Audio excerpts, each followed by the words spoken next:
On behalf of American Family and the Brewers, we tip our caps to the small business community here in Wisconsin and across the nation.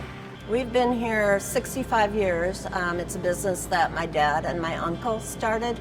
I worked in Cologne. Cologne is a city of cafes.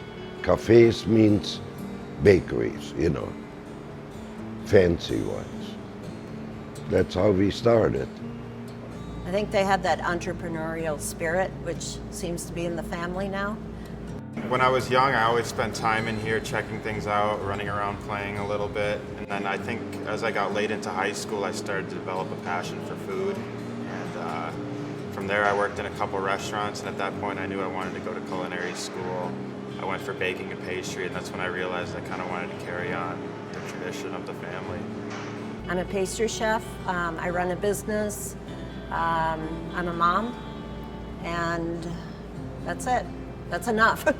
When COVID first hit, I don't think anyone in this country knew what was going on. So we shut the store down, and I remember sitting in here in my office, and I called my mother, and I said, "Mom," I said, "I'm here alone." I said, "The place is dark." I said, "What do you do? What am I supposed to do?"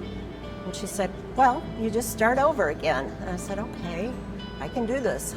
Keep the legacy going. I think that's Yeah. what I think about. And I think that's a really cool thing to be able to say you have 3 generations that all still have an influence on the business.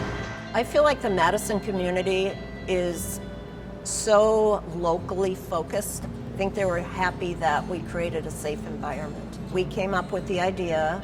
Morning buns is one of our signature items. I thought, okay, a good number is 10,000. You know, we're not just going to do 500. That's boring. We got a list of the hospitals. The UW hospital, that was the biggest one. That was split into 2 days. And the clinics and the police departments and the fire stations. And I just contacted all of those. People were happy, thankful, and you know, it was also an opportunity to talk to other people since we were all locked down for a while, but you know, to say to the police department, how are you guys doing in this? American Family's a great company. I'm pretty proud of the fact that they noticed us. And just by doing something that we thought at the time was simple,